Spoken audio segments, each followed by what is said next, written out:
رکھے اور کھلائیں۔ اب روزے کی رخصت کن لوگوں کو ہے؟ کون لوگ روزہ چھوڑے؟ کون لوگ روزہ چھوڑ سکتے ہیں؟ کن لوگوں کو روزہ نہ رکھنے کی سہولت شریعت نے دی ہے؟ اس لیے کہ روزہ تو ہم پہ فرض ہے، لیکن شریعت میں ہر بار ایکسیپشنل ہوتا ہی ہے، مستثنا ہوتا ہی ہے کہ شریعت کچھ لوگوں کو باہر کر دیتی کہ بھائی تم لوگ مت رکھو، اس لیے کہ تم میں فلاں نہیں، طاقت نہیں، سکت نہیں ہے، ٹھیک ہے؟ تو اسی طرح کن لوگوں کو جو روزے کی رخصت ہے؟ اب میں وہ باریک باتیں نہیں لوں گا کہ جو بالغ نہ ہوا، جو پاگل ہے، اتنی تفصیلات میں فقہ کی جانے کی ضرورت، موٹی بات کی جو بالغ ہے وہ روزہ رکھیں گا۔ ان میں کون لوگ ہیں جو ایکسیپشنل ہوں گے، مستثنا ہوں گے؟ تو پہلا مسافر، ٹھیک ہے؟ مسافر جو ہے، مسافر کو اختیار ہے، چاہے تو روزہ رکھے چاہے تو روزہ چھوڑ دے، ٹھیک ہے؟ یہ اختیار ہے اس کو، ٹھیک؟ اس لیے کہ اللہ رب العزت میں قرآن میں بھی یہی بات فرمائی اور کہا کہ جو رمضان کا مہینہ پائے وہ فلیصم، وہ روزہ رکھے، ومن کان مریضا او علی سفر فعدۃ ایام اخر، لیکن اگر تم میں سے کوئی بیمار ہو یا مسافر ہو تو اسی گنتی بعد رمضان کے پوری کرو۔ سورہ بقرہ سورہ نمبر 2 آیت میں 185۔ تو بہرحال ہمیں بھی چاہیے کہ سفر میں چاہے تو روزہ رکھے چاہے تو ہم چھوڑے، اس کا ہمیں اختیار ہے، ٹھیک؟ یہ ہمیں رخصت ہے، لیکن اپنے سفر کو بہانہ نہ بنائے دوسروں کے لیے۔ نبی اکرم صلی اللہ علیہ وسلم نے ایک مرتبہ دیکھا کچھ لوگ ایک انسان کو ڈھکے ہوئے ہیں، سب سایہ دے رہے ہیں، آپ پہنچے، کہا کیا بات ہے؟ تو کہا اللہ کے رسول یہ روزے سے ہے اور سفر کی تکلیف اسے برداشت نہیں ہوتی۔ آپ نے فرمایا سفر میں جو تکلیف برداشت نہ کر سکے اس کے لیے روزہ رکھنا کوئی نیکی نہیں ہے، اس لیے کہ روزہ اس نے رکھا اور تکلیف سب کو ہو رہی، سب سایہ دے کے کھڑے۔ تو کہا سفر میں جب کوئی رکھ نہ سکے روزہ تو روزہ رکھنا کوئی نیکی نہیں ہے بھائی، کوئی اس کا فائدہ نہیں، اس لیے کتنوں کو تکلیف ہو رہی۔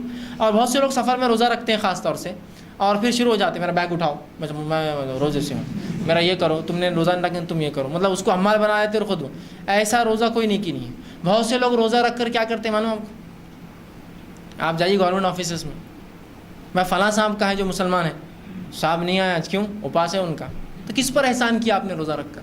ایسا روزہ کوئی نیکی نہیں ہے کہ آپ تنخواہ تو اٹھائیں مہینے کی برابر اور کام نہ کریں اس لیے کہ آپ اپاس روزے سے ہے، یہ کوئی نیکی نہیں ہے ہمارے لیے۔ نہ وہ نوکری کا وہ تنخواہ آپ کے لیے حلال ہوں گی لینا اس مہینے کی اگر آپ چھٹیاں مارتے ہیں، اور نہ ہی جو ہے آپ کا یہ بولنا، اس لیے کہ کیا تصور دینا چاہ رہے ہیں آپ دنیا میں کہ اگر مسلمان روزہ رکھیں گے تو گویا 120 کروڑ کی آبادی پوری ناقص اور جو ہے ناکارہ بن کے بیٹھیں گی پورے روزے کے اندر، یہ آپ تصور دے رہے ہیں کہ اب ایک صحابہ وہ روزہ نہیں رکھتے تھے، ایسے 10 مسلمان آ جائیں گے تو بیڑا غرق کر دیں گے پورے ڈپارٹمنٹ کا کہ یہ روزے رکھیں گے تو ہم پہ احسان کریں گے، عادت ڈال جائیں گے، ہاف ڈے چھٹیاں ماریں گے۔ نہیں، کوئی نیکی نہیں ہے ایسا روزہ آپ کا جس میں آپ دوسروں پہ احسان جتائے کہ میں روزے سے تو میرا کام کر، ایکسٹرا کام کر، میرا حمالی کر، میرا بوجھ کر، میرے پہ سایہ کر، میرے کو پنکھا دے، کوئی نیکی نہیں۔ پھر یہ طاقت ہے رکھیے، طاقت نہیں پھر چھوڑ دیجیے، آپ کا اللہ کا معاملہ ہے۔ تو رسول نے فرمایا کہ مسافر کو حق ہے۔ اچھا، سفر میں چاہے تو آپ رکھیں چاہے تو آپ چھوڑیں، یہ بھی اختیار ہے۔ نبی اکرم صلی اللہ علیہ وسلم کے ساتھ صحابہ فرماتے ہیں ہم رمضان کے اندر ایک جہاد کے لیے نکلے اور کچھ نے روزہ رکھا کچھ نے توڑ دیا، نہ روزہ رکھنے والوں نے نہ توڑنے والوں کچھ کہا، نہ توڑنے والوں نے رکھنے والوں کچھ کہا۔ جس نے توڑا اس نے اس لیے توڑا کہ اس کو کمی محسوس ہو رہی تھی، کمزوری محسوس ہو رہی تھی، اور جہاد میں انسان کو طاقت لگتی ہے۔ جس نے نہیں توڑا اس نے نہیں اس لیے نہیں توڑا کہ وہ اپنی پوری طاقت و توانائی رکھ سکتے تھے اور ان کو یقین تھا کہ ہم اس حالت میں بھی لڑ سکتے ہیں۔ تو رسول اللہ نے نہ ان کو برا بولا، نہ ان کو، نہ اس صحابی نے اس صحابی کو برا بولا، نہ اس صحابی نے اس صحابی کو۔ تو گویا پتہ چلا مسافر چھوڑ سکتا ہے۔ دوسرا مریض کو اختیار ہے کہ وہ روزہ چھوڑے چاہے تو رکھے، یہ اختیاری مسئلہ ہے۔ اگر لگتا ہے بیماری زیادہ بڑھ جائیں گی تو چھوڑ دیں، لگتا ہے کوئی مسئلہ نہیں، انشاءاللہ کوئی اتنا بڑا مسئلہ نہیں، ایک وقت کی دوا آگے پیچھے ہونے سے کچھ نہیں ہوتا ہے، رکھ لو تو کوئی مسئلہ نہیں۔ بہت سی بار ہوتا ہے ایسا ہاتھ ٹوٹ گیا کسی کا، ہاتھ ٹوٹنے کا روزے سے کوئی تعلق ہی نہیں ہے نا، اس سے کیا تعلق ہے؟ مطلب ہاں کسی کو شوگر ہے، بلڈ پریشر، یہ تو ایک مسئلہ ہوتا ہے، ہاتھ ٹوٹنے کچھ نہیں، بس آپ بیٹھے رہو اس کو لے کے ایک جگہ، کوئی مسئلہ نہیں، روزے سے کوئی تعلق نہیں۔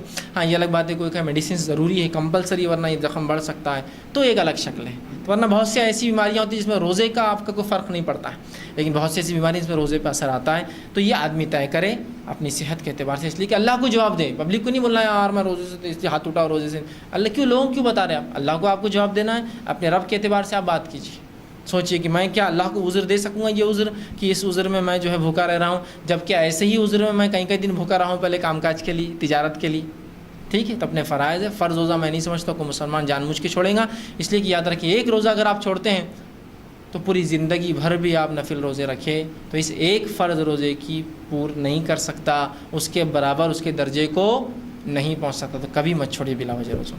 تو مریض کو اختیار ہے۔ اب ایسا مریض جس کا مرض ختم ہونے والا نہیں ہے، مریض بھی کیا کریں گا، روزے بعد میں رکھیں گا، مسافر بھی بعد میں رکھیں گا، لیکن ایسا مریض جس کا مرض اس کو بعد میں وقت نہیں دینے والا ہو، یا چاہے جوان ہو چاہے بوڑھا ہو، جوان بھی ہوتے ہیں جو شوگر ہے، جوان ہے لیکن شوگر ہے، کیا کریں گا آدمی، روزہ نہیں رکھ پاتا ہے، ٹھیک؟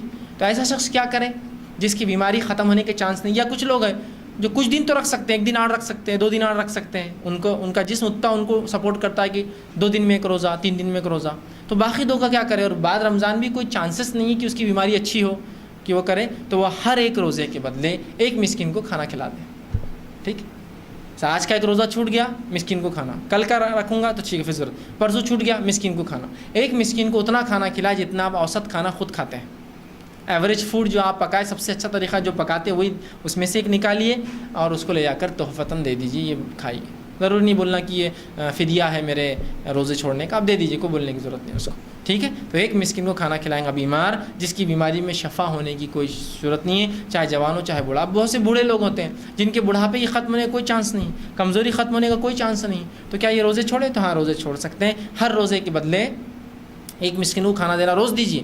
کچھ لوگ بولتے ہیں 29 دن کا ایک ساتھ دیں گے تاکہ اس کی عید ہو جائے، کپڑے بن جائیں. کپڑوں کو نہیں دینا ہے پیسے، یہ فدیہ ہے. روز کے بدلے روز ایک مسکین کو کھانا کھلائے. عبداللہ ابن عباس فرماتے تھے کہ 2 لوگوں کو کھلائیں، ایک مسکین کو 2 وقت کا کھانا کھلائیں. بہرحال لیکن قرآن نے تو کہا طعام مسکین.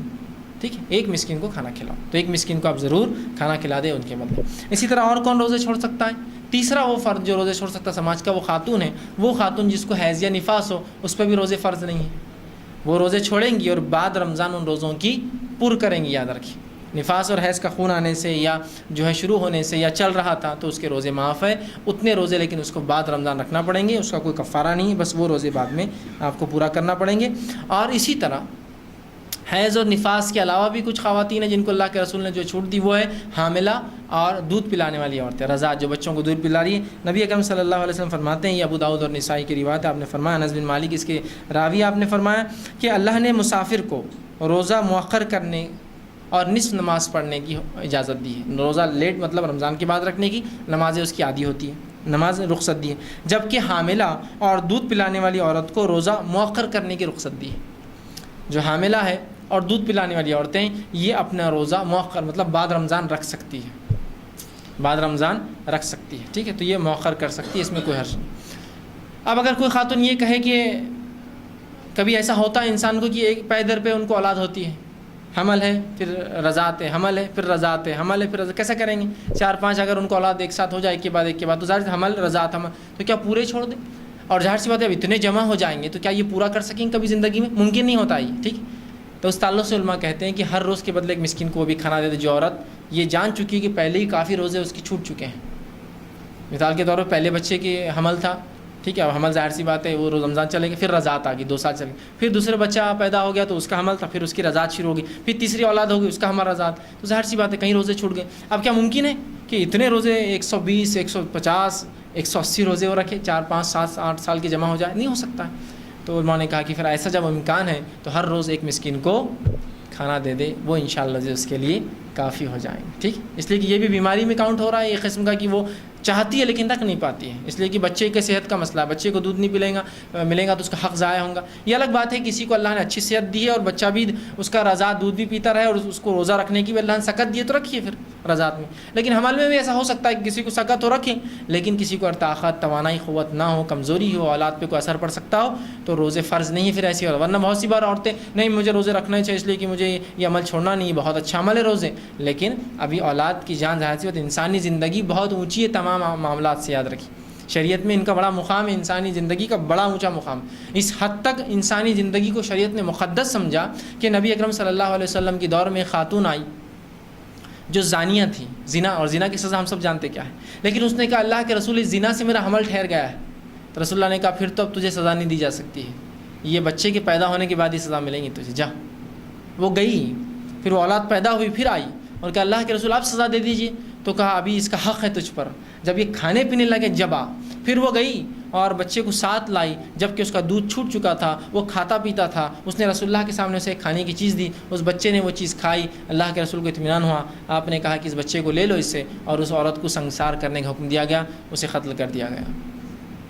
تو اندازہ لگا انسانی جان کی حرمت کہ وہ اولاد جو پیٹ میں تھی اس کی کیا غلطی تھی اس زنا کے اندر، اس کو سزا نہیں ملی، اس کو پیدا ہونے کے بعد بھی سزا نہیں ملی، اس لیے کہ ابھی اس کا حق رضاعت، اسے رضاعت دودھ دیا گیا. اس کے جب کھانے پینے لگا، اس کے حق اس کی والدہ سے ختم ہوئے، تب اس کی ماں کو سزا دی گئی کہ اسے سنگسار کیا گیا. اور جب اس کو مارا گیا، اس خاتون کو مارا، سنگسار سزا پتہ ہے نا، زمین میں انسان کو گاڑ دیا جاتا ہے اور صرف چہرہ اوپر ہوتا ہے، جب اسے پتھر مارے گئے تو اس کی جان نہ نکلتی ہے. علی بن ابی طالب رضی اللہ عنہ موجود تھے, انہوں نے ایک بڑا پتھر اٹھایا اور حدیث میں آتا ہے اس کے چہرے پر مار دیا. جب مارا تو خون کے کچھ حصے جسم پر اڑ گئے, جس پر آپ نے کراہت کا اظہار کیا. یہ مطلب زانیہ تھی اور اس کا خون میرے جسم پر اڑ گیا. تو نبی اکرم صلی اللہ علیہ وسلم نے کراہت کی ضرورت نہیں. اس عورت کی توبہ اتنی خالص تھی کہ اگر 70 مدینے کے لوگوں میں اس کی توبہ دے دی جاتی تو سب کی مغفرت کے لیے کافی تھی. 70 لوگ, اس لیے کہ اندازہ لگائی زنا تو کونے میں کی تھی اس نے, کسی جگہ آ کر نہیں بولتی تو کون دیکھنے والا تھا؟ کوئی مانیٹر کر رہا تھا اس کو کہ اس نے زنا کیا؟ کسی نے دیکھا. پھر بھی آئی اور بولی, اپنے گناہ کا اعتراف کی. جب رسول اللہ نے کہا جا پیدا ہونے کے بعد آنا, تب بھی اس کو 9 مہینے کا موقع تھا, بھاگ جاتی, کہیں کو واپس آتی پیدا ہونے کے بعد, چھپ جاتی. تب بھی وہ آئی. اس کے بعد 2 سال کا پھر چھوٹتی اس کو, جا رضاعت کے بعد آ, تب بھی وہ نہیں بھاگی. کتنی اس کی توبہ خالص تھی کہ 3 سال بعد بھی سزا لینے برابر آئی اور رسول اللہ نے پھر اس کو سزا سنوائی, اندازہ لگائی. تو بہرحال جو ہے ایسی عورتوں کو جو حاملہ ہو, دودھ پلانے والی ہو, رخصت ہے. پھر ان کی صحت, توانائی, تندرستی کہ تو وقت, حالات, زمین, زمانے, لوگوں کی صحت الگ الگ ہوتی ہے. لہٰذا آپ ڈاکٹر سے کنسلٹ کریں. شرعی حکم میں نے بتا دیا, ڈاکٹر پرمٹ کرے تو رکھیے, اگر اجازت نہیں دیتا ہو تو میں سمجھتا ہوں احتیاط کرنا یہ زیادہ آپ کے لیے بہتر ہے. ٹھیک. اسی طرح کسی اور بھی عذر سے اگر آپ کو دن کے کسی وقت میں بھی روزہ توڑنا پڑے تو آپ توڑ سکتے ہیں. ٹھیک. بہت سے لوگ کہتے ہیں کہ رمضان کا روزہ 10 بجے کے بعد نہیں توڑنا, ایسا کچھ بھی نہیں. سفر, مسافر ہو, جہاد میں گئے ہو, بیمار ہو, کچھ بھی ہو, آپ کو لگا کہ روزہ رکھ لیتا ہوں, دیکھیں گے سفر میں پھر تکلیف ہوئی تو توڑیں گے, دیکھیں گے جہاد میں ضرورت پڑی تو توڑیں گے, دیکھیں گے بیماری بڑی تو توڑیں گے. ابھی تو لگ رہا ہے سر درد ٹھیک ہو گیا اور کب کبھی ختم ہوگی, بہت زیادہ جاڑا تھا رات میں, لیکن دیکھتے ہیں, انتظار کرتے ہیں, رکھ تو لیتا ہوں روزہ. تو ایسا آدمی اگر کوئی روزہ رکھے اور کبھی بھی دل میں توڑنا پڑے تو توڑ سکتا ہے, کبھی بھی, at any point of time. بھائی اب نہیں میرے سے جم رہا, توڑ سکتا ہے. کوئی زوال سے پہلے, زوال کے بعد. آپ بہتر ہے کہ آپ روزہ دیکھ بھال کے رکھیں, لیکن پھر بھی آپ نے سوچا کہ یار میں رکھ پاؤں گا, رکھ لیا, بعد میں نہ ہو سکے تو بہرحال کوئی حرج نہیں. آپ دن کے کسی بھی وقت آپ روزہ توڑ سکتے ہیں. آپ روزہ توڑ دیں اور بعد میں اس روزے کو آپ کو کمپلیٹ کرنا پڑے گا. اس روزے کا کوئی کفارہ نہیں ہے, کوئی فدیہ نہیں ہے سوائے قضا کے. آپ کو بعد میں صرف جو ہے روزے کی قضا کرنا پڑے گا, بس اتنا ہی ہے. اور جو بیماری کی وجہ سے روزے چھوڑ دے, بڑھاپے کی وجہ سے روزے چھوڑے, ہر روزے کے بدلے 1 مسکین کو جو ہے وہ کھانا کھلائے. آخری بس باب قضا روزے